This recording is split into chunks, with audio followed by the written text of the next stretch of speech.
Ada apa, Paman? Ada seorang Brahmana muda yang datang ingin menghadap tuanku. Ada seorang Brahmana muda ingin menghadapku. Benar, tuanku. Apakah Paman sudah tanyakan siapa namanya dan apa maksudnya? Tuanku, konon dia adalah sahabat lama tuanku. Beliau bernama Drona. Adapun maksud kedatangannya sekedar ingin melepas rasa rindunya. Tapi tampaknya Brahmana itu sangat congkak, tuanku. Congkak? Iya, Apa yang Paman maksudkan? Brahmana itu memanggil tuanku dengan nama panggilan Sucitra, yakni nama kecil tuanku. Tampaknya Brahmana itu sengaja membangkang tuanku. Padahal hamba sudah ingatkan bahwa tuanku telah diangkat menjadi raja dengan nama panggilan Drupada. Kalau demikian, tentulah orang ini adalah salah seorang rakyat yang tidak mengakui aku sebagai raja. Atau dia bermaksud menyamakan derajatnya dengan. Atau mungkin pula dia menganggap aku lebih rendah dari dirinya. Tuanku, semua kemungkinan itu bisa saja terjadi, tuanku. Termasuk kemungkinan Brahmana itu orang gila, tuanku. Bagaimana kalau hamba usir saja Brahmana itu? Begini, Paman. Suruh dia masuk. Paman mengawasi dari luar. Siapa tahu dia benar-benar orang gila. Baik, tuanku. Tapi tuanku harus hati-hati. Siapa tahu dia benar-benar orang gila.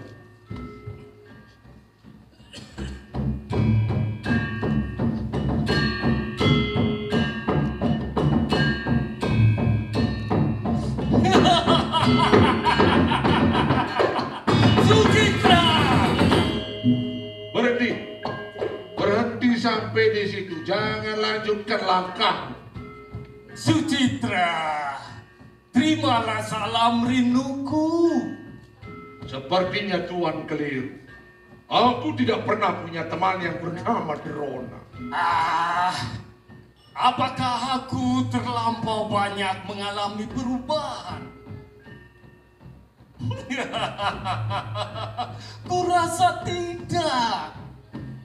Aku adalah Drona, putra Bharadwaja. Rumahku jauh di hulu sungai Gangga. Ingat, Tuan? Keterangan Tuan tak akan membantu membuka ingatan. Aku benar-benar tidak pernah punya teman seperti Tuan. Oh, kenapa Tuan begitu mudah pelupa?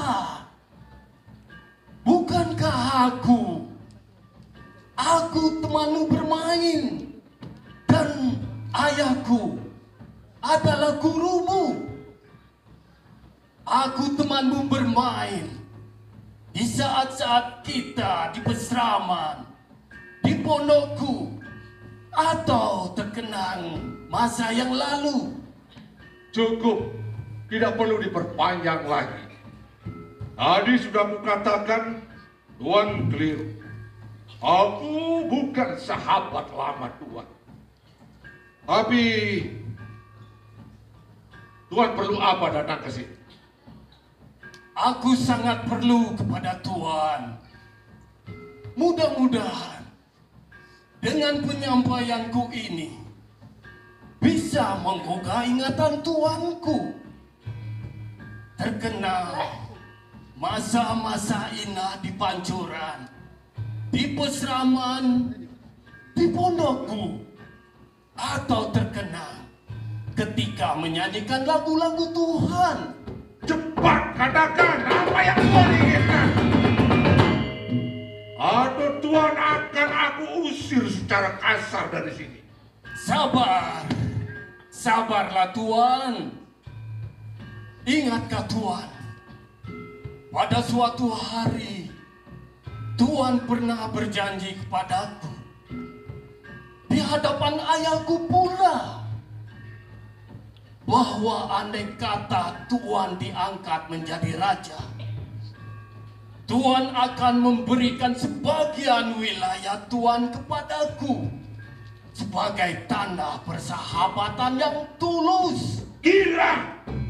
Tuan benar-benar gila, seperti dugaan Paman Patih. Pergi! Tuan tidak akan mendapatkan apa-apa dariku. Jangankan sebagian wilayahku, sepedak tanah untuk Tuan berteduh pun tidak akan aku berikan. Oh,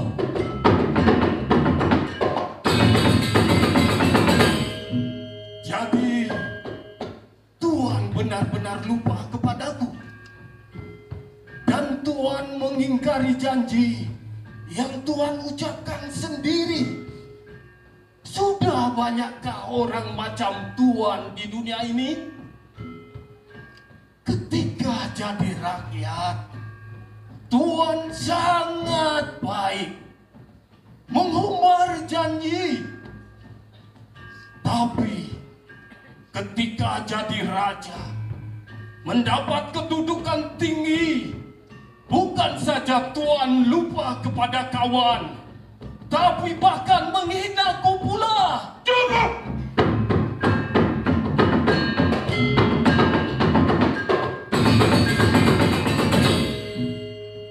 Kanda, Dinda dengar ada keributan.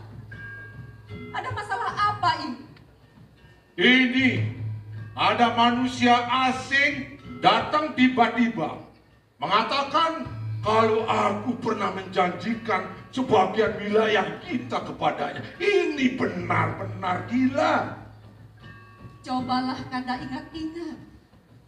Mungkin suatu saat dulu Kanda pernah menjanjikannya. Tidak mungkin. Bagaimana mungkin aku menjanjikannya? Apa jasanya dia kepadaku? Bahkan aku tidak mengenalinya dia sama sekali. Mudah-mudahan kata-kata Kanda ini bisa aku percaya. Jika Kanda berbohong dan diam-diam menjanjikan, aku tidak akan pernah menyetujui dan memberikan. Jangankan memberikan sebagian dari wilayah kita, sejengkal pun tidak.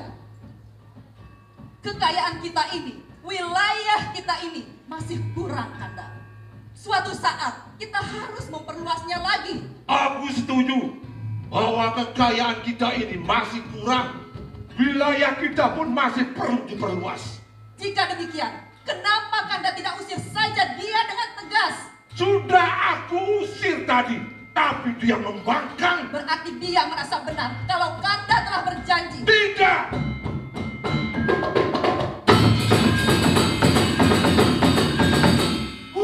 Bukankah sudah kukatakan tadi kepadamu bahwa aku sama sekali tidak pernah menjanjikannya?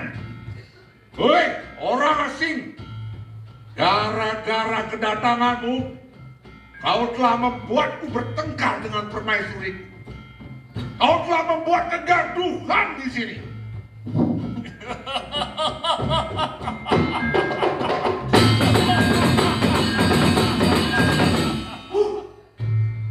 Silakan Tuan bertengkar. Aku akan tetap menunggu di sini sampai Tuan berdua berhenti bertengkar. Setelah Tuan selesai bertengkar, aku akan menuntut kembali wilayah yang pernah Tuan janjikan kepadaku.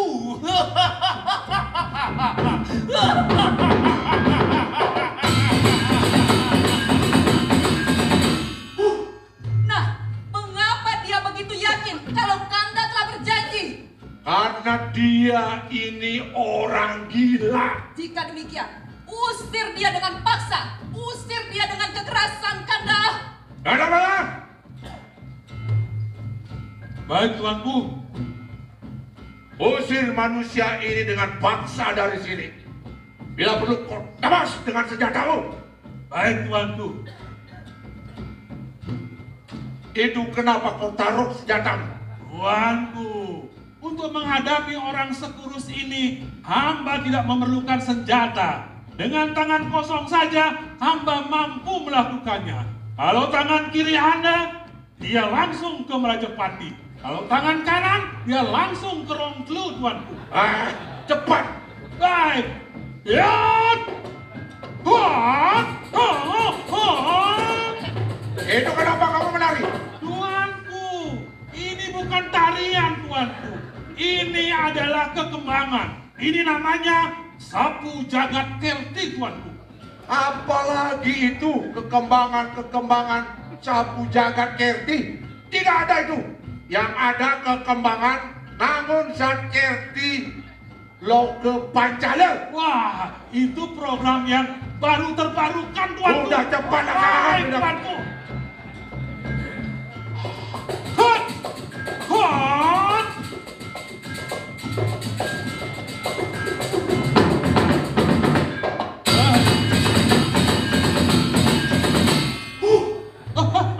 Tuanku, tuanku. Apalagi kanda mana? Pandangan matanya Kenapa kau mundur? tajam.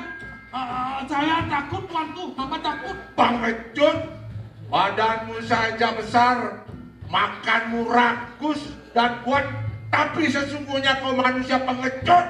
Paman mana? Ya, Ratu. Panggil prajurit pemati. Panggil prajurit berani mati. Suruh mereka menghadapi dan suruh mereka membunuh orang asing ini. Cepat, Paman. Baik, Ratu. Cepat, panggil. Baik. Wahai prajurit berani matiku, cepatlah kalian kemari. Orang-orang, mana dia?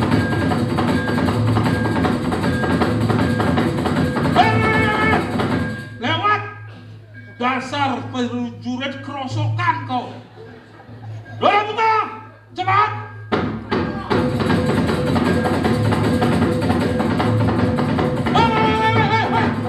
Hei, sini. Dasar kamu prajurit autis kamu. Sekarang orang asing itu telah membuat kegaduhan atas perintah raja dan ratu. Kamu harus membunuhnya. Apakah kalian siap? Siap. Bagus.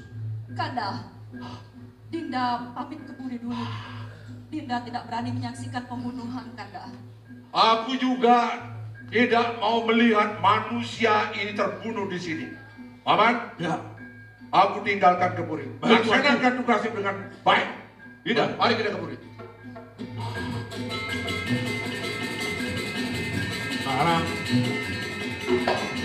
Sekarang kalian berdua tunjukkan kesetiaanmu kepada negeri ini. Ya, bunuh orang itu. Ya? Hei, siap, kerjakan. Hei, bagus. Bagus.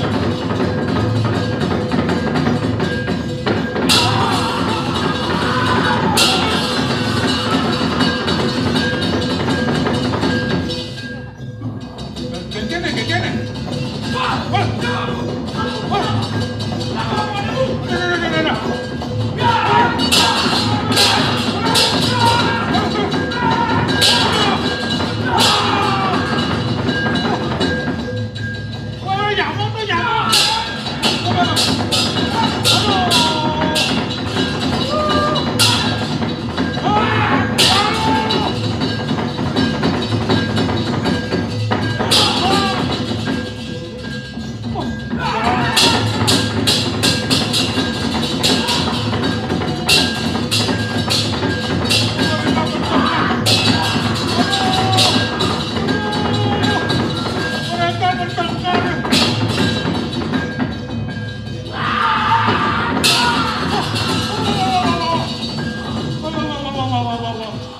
Samanya mau bertengah geger ini.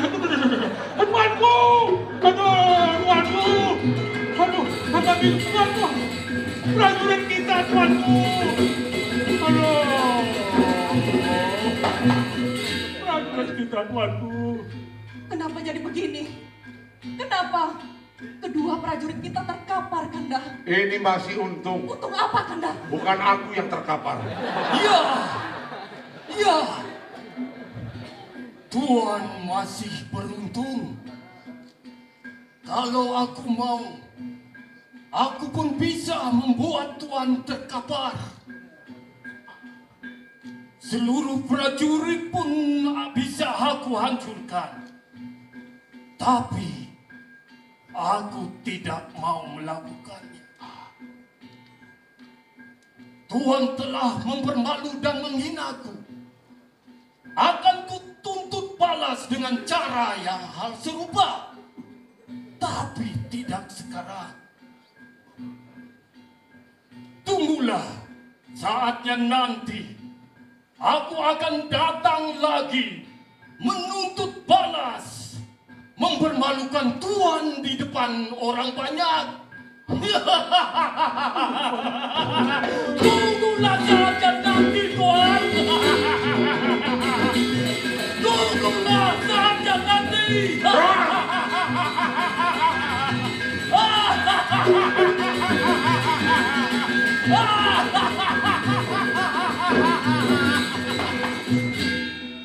Bagaimana ini tuanku? Manusia ini memang luar biasa. Bahkan dia telah mengancam bahwa suatu saat nanti ia akan datang kembali untuk menghina dan mempermalukanku di depan orang banyak. Ancaman ini tidak bisa kita anggap remeh. Kanda, mulai sekarang kita harus tetap waspada dan meningkatkan kekuatan. Benar, Dinda. Kanda mana? Baik tuanku. Umumkan ke seluruh negeri kerajaan Pancal, kepada seluruh pejabat kerajaan, seluruh hulu balang, seluruh rakyat, mulai saat ini harus meningkatkan kewaspadaan, khususnya menghadapi orang satu ini. Ancamannya tidak main-main dan sangat serius. Tidak bisa kita anggap enteng, Paman. Benar, Kanda. Kanda, Iya, mari iya. kita kembali. Mari, tapi sebentar, aku mau periksa prajurit dulu. Coba. Bagaimana tuanku? Jantungnya masih berdenyut, Paman. Aduh, ada anak mau mati kok.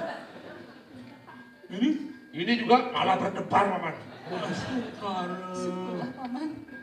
Keduanya tidak mati. Mereka hanya pingsan. Karena mana? Iya. Ambilkan air suci di pemerajan. Lalu bersihkan ke tubuh mereka. Agar mereka cepat siuman kembali. Baik tuan. Cepat, aku mau ke Puri. Dinda, Baik. mari kita ke Puri.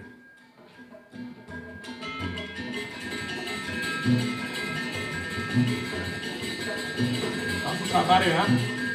Aku ambilkan air suci dulu.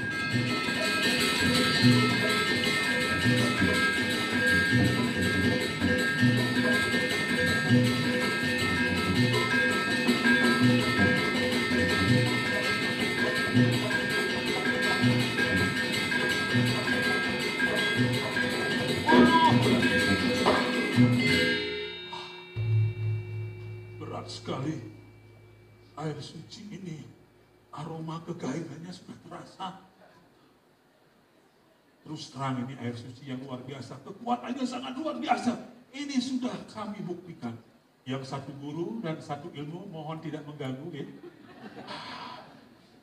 Pernah terjadi. Waktu kemarin air suci ini saya percikan kepada kucit ya. Tes. Berapa bulan langsung udah diceleng. Luar biasa sekali. Kemudian beberapa harinya saya ketiskan kepada godel. Tes, otomatis berapa bulan langsung udah disamping. Karena memang luar biasa.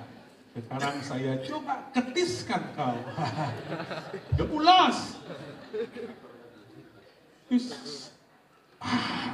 Sudah mulai bergerak. Yang ini.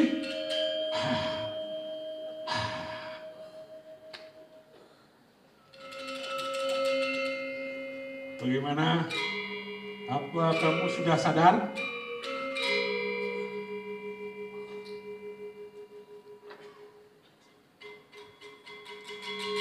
Mas akan sadar nih? Baik. kamu kemarin ikut seleksi. Pencarian prajurit, kamu ratanya agak suram wajahnya sing lulus asane. Nanti statusmu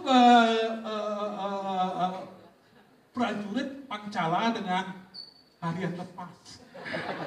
Sedangkan kamu rasanya cerah sekali. Kamu lulus asane. Kamu dapat gelar prajurit Pancala dengan perjanjian kerja. Ya, oke. Tapi ingat, kamu harus kerja dengan baik. Jangan sampai Bapak dengar kamu selingkuh. Kalau sampai saya dengar kamu selingkuh, saya akan kamu mutasi. Bila perlu saya pecat. Selingkuh kok gak ngajak-ngajak. Kamu sudah siap sebagai bonus? Tadi sudah kamu tak ketis-ketis. Sekarang kamu akan saya ajak makan-makan. Tapi tempatnya tidak di murid, tapi di lapangan. Di sana tersedia berbagai makanan. Ada makanan Padang. Kemudian ada makan jalan. Ya, siap? Baik, kamu siap. Ikuti saya.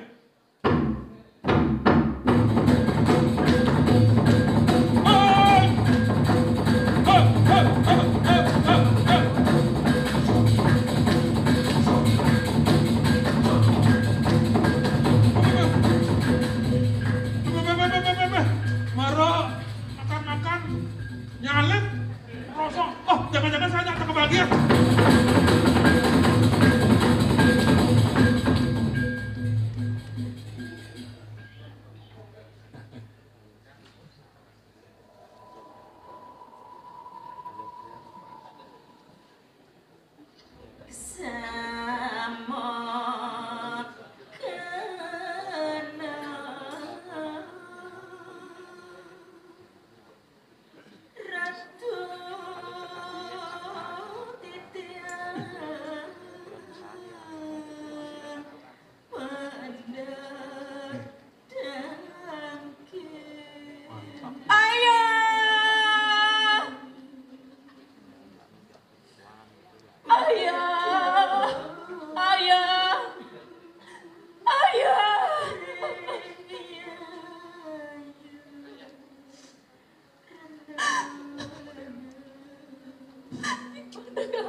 Ada apa, anakku?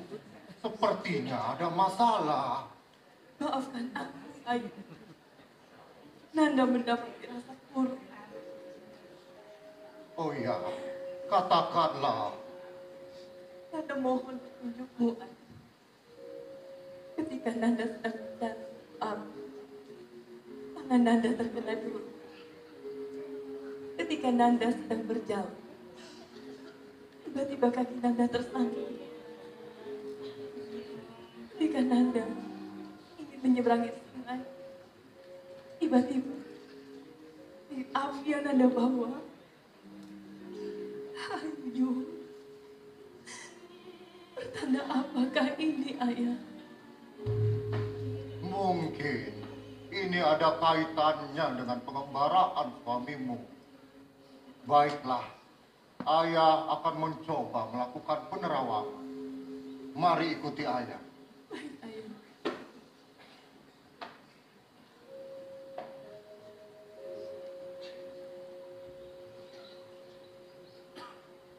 Nanda dan juga Bibi, duduklah di sebelah sambil mendoakan keselamatan.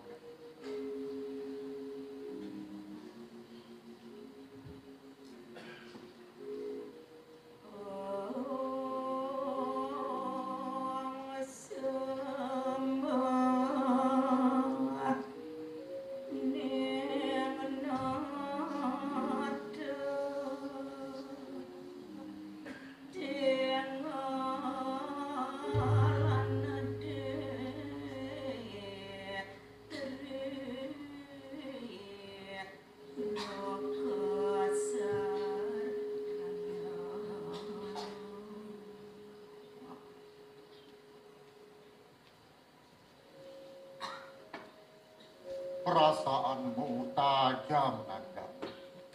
Menurut penerawanganku, suamimu memang mendapat masalah. Ia dipermalu dan dihina oleh Raja Drupada. Raja Drupada.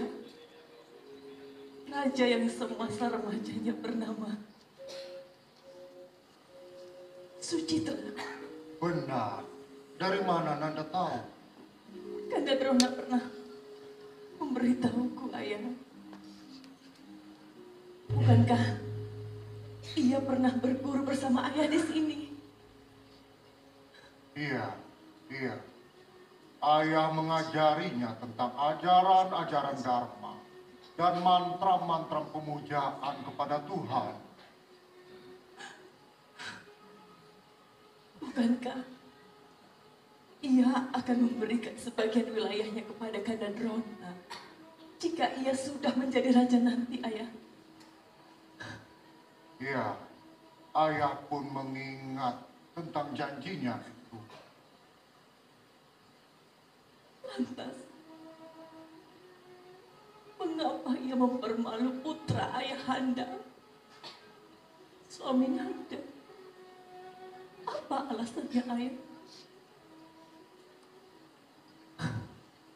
Tahta, harta dan wanita, itulah yang merontokkan jati diri. Ia mengaku tidak pernah memberikan janji. Bahkan ia mengaku pula tidak pernah memiliki sahabat bernama Drona. Oleh sebab itu, ia mengusir, menghina dan mempermalukan suamimu. Ya ini, betapa malangnya suami hamba. Mengapa ia tidak mau membela dirinya? Mengapa ia tidak melarikan diri saja? Mengapa ia hanya diam? Mengapa ia tidak melakukan perlawanan, Ayah? Mengapa, Ayah? Mengapa? Tenanglah anak. Bagaimana hamba bisa tenang? Kanda Drona adalah jiwa hamba, Ayah. Kanda Drona adalah bagian dari hidupku.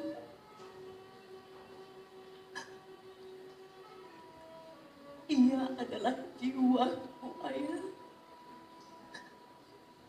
Ia adalah tempatku berbagi suka dan duka. Dan kini, aku mendengarnya ia dipermalu, dihina, bahkan diusir dari negerinya sendiri. Bagaimana aku bisa tenang, Ayah?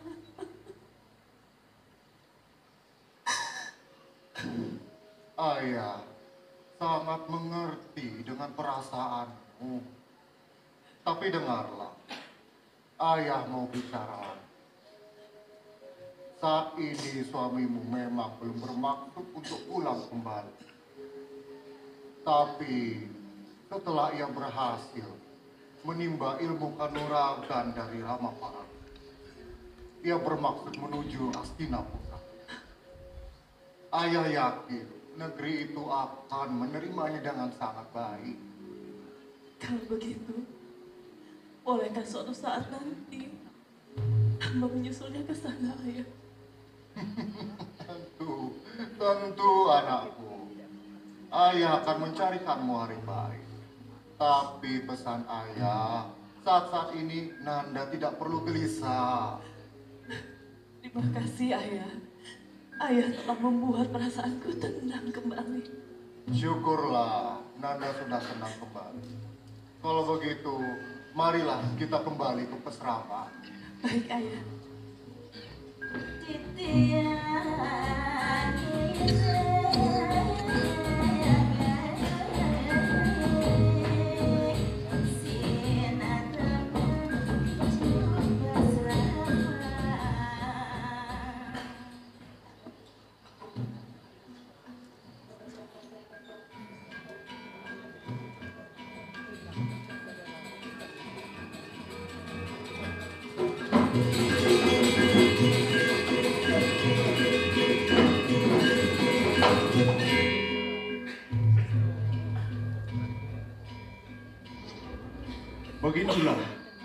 kisah dari Guru Drona. Dan akhirnya Drona menjadi guru kami dalam ilmu olah senjata. Sampai saat ini, aku belum pernah menemui orang yang bisa menyamai keahlian beliau. Dulu, ketika beliau menguji ketangkasan kami, Korawa dan Pandawa, beliau menyuruh kami menyerang kerajaan Pancala dan harus menawan Raja Drupada. Berkat didikan beliau, kami pun berhasil.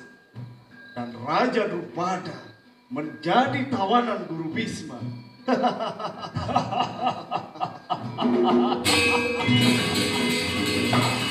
Benar sekali, Kanda. Akulah yang menangkapnya, bukan Arjuna.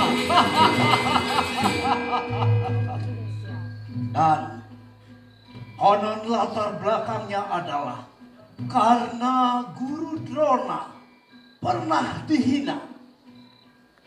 Gara-gara Guru Drona menuntut sebagian wilayah Pancala. Benar. Namun penghinaan harus dibalas dengan penghinaan. Raja Drupada yang pernah menghina Drona berbalik dibikin malu besar. Hingga akhirnya Raja Drupada bersedia menyerahkan sebagian wilayahnya kepada Guru Drona. Namun sudah takdir, dendam tidak akan pernah padam di dunia ini. Raja Drupada memendam rasa dendam yang luar biasa kepada Guru Drona. Benar sekali, Kanda. Sebab setelah Drupada dikembalikan ke negerinya, beliau mengumpulkan semua Brahmana, semua ahli Weda. Dimintai bantuan oleh Drupada seorang putra kepada Dewata yang kelak bisa menghancurkan dan membunuh Drona.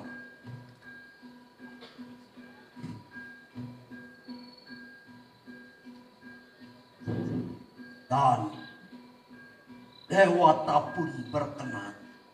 Akhirnya dari tungku padupaan lahirlah dua sosok manusia kembar lengkap berbekalkan senjata. Namanya Sri Kandi dan Drestajumena. Sri Kandi adalah pembunuh Bhisma dan Drestajumena pembunuh Drona.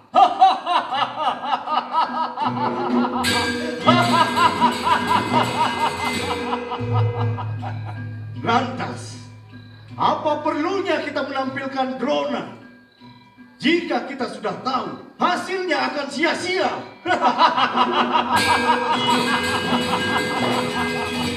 Nah, itu dia, Kanda. Dengan menempatkan beliau di garis belakang, itu artinya kita sudah menghormati beliau yang sudah tua, yang sepatutnya istirahat. Tuanku Duryudana dan Tuanku Dursasana, selama Tuanku bercerita, hamba membisu. Bukan berarti hamba tidak tahu kisah ini. Justru hamba tahu, sehingga hamba bersikeras menampilkan beliau. Kematian Guru Drona sudah takdir. Tidak ada satupun dari kita bisa menghalangi maut. Dengan menempatkan Guru Drona di barisan belakang, jika kematian sudah menjadi takdirnya, maka sang maut pasti akan tetap mencarinya. Bukankah dengan menampilkan Guru Drona dalam medan perang akan jauh lebih baik?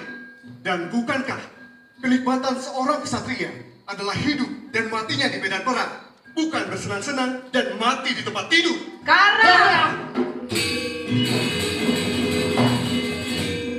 Karena sebelum kau beranjak pergi, aku ingin menyampaikan pesan khusus ayahku Prabu Drestarasta dan ibuku Dewi Gandari.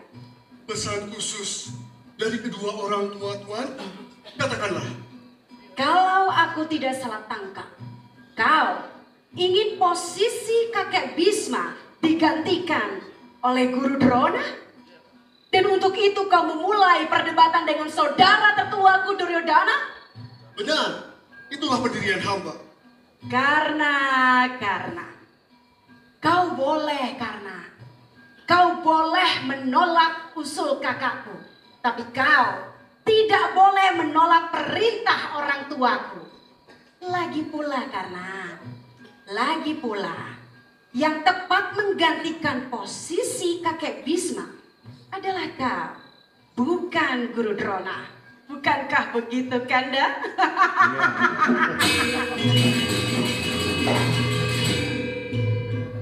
Hamba sanksi akan perintah ini. Tidakkah tuanku mengada-ngada? Oh, tidak, karena aku tidak mengada-ngada. Ini benar-benar perintah orang tuaku. Kalau begitu, hamba akan menghadap. Tidak perlu, karena tidak ada waktu lagi untuk kau menghadap. Waktumu malam ini hanyalah dengan menunjukkan kesetiaanmu, dengan menjalankan perintahmu malam ini. Karena jika perintah kedua orang tuaku yang disampaikan melalui adikku Dursilawati ini kau abaikan, kau benar-benar kualat, Karna. Oh, Kanda, satu lagi pesan ayah yang harus aku sampaikan kepada Karna, bahwa api dendam yang kau kobarkan untuk Arjuna itu sia-sia, Karna. Bahkan kata ayahku itu tidak perlu. Di antara Pandawa yang sepatutnya harus kau hadapi adalah Bimasena.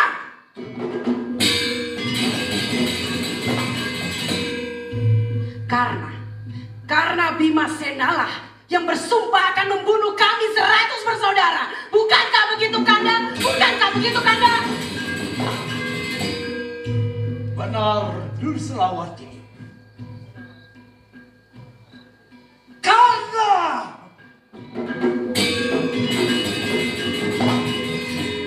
bukankah kau masih ingat sumpah Bimasena ketika aku berusaha menelanjangi Drupadi?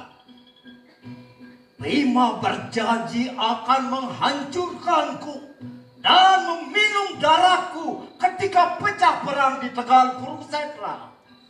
Jika hari ini kau tidak cepat menghadapinya, kami semua khawatir Bima akan berhasil mewujudkan sumpahnya.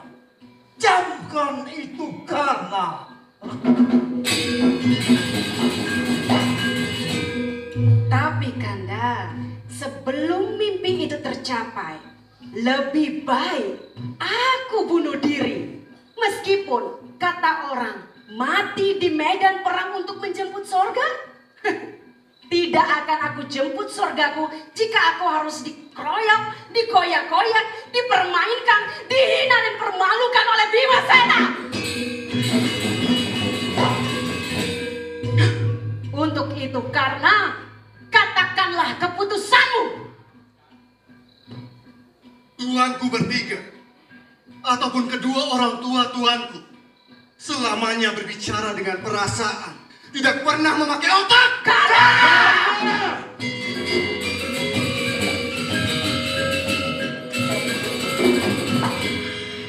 Karena kau mengecewakan aku, kau mengecewakan kami semua.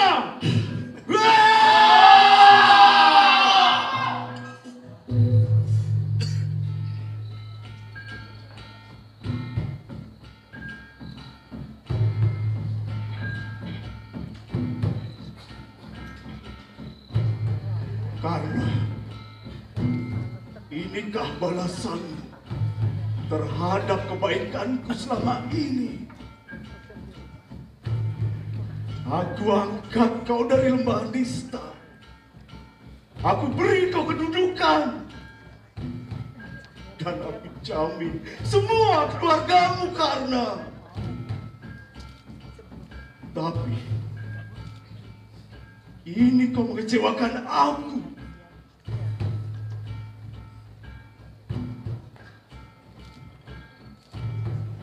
Adik-adikku,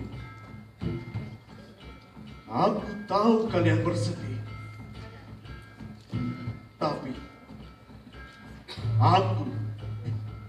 akulah yang paling kecewa terhadap Karna. Dengan rasa kecewa, terpaksa malam ini aku akan melantik Guru Drona menjadi Mahasenopati dan memimpin perang besok pagi. Jangan, Kanda. Jangan. Diam.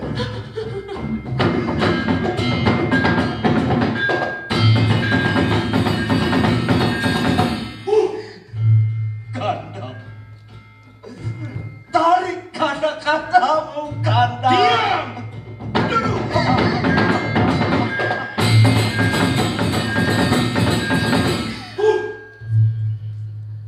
Keputusanku, kata-kataku, ibarat anak panah yang lepas dari busurnya, tidak bisa ditarik kembali. Kanda. Jangan, Kanda.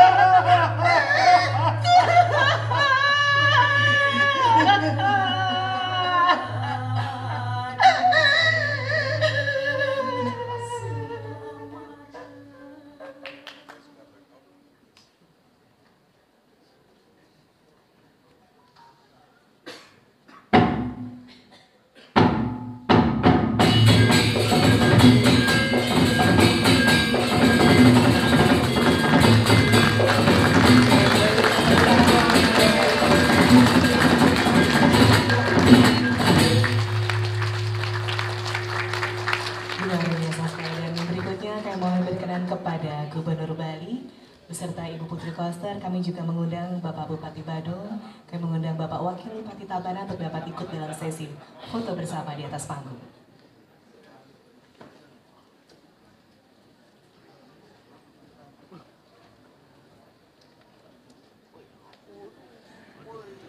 Ya, selanjutnya kami mengundang kepada yang terhormat Bapak Gubernur Bali beserta Ibu Putri Koster untuk dapat naik ke atas panggung dalam sesi foto bersama. Kami juga mengundang kepada Bapak Anam Ranwara sebagai sutradara, Bank BPD Bali. Kami juga mengundang kepada Dinas Kebudayaan Provinsi Bali, Ibu Rasmini. Kami juga mengundang kepada Rektor ISI untuk dapat naik ke atas panggung ikut dalam sesi foto bersama. Kami silakan.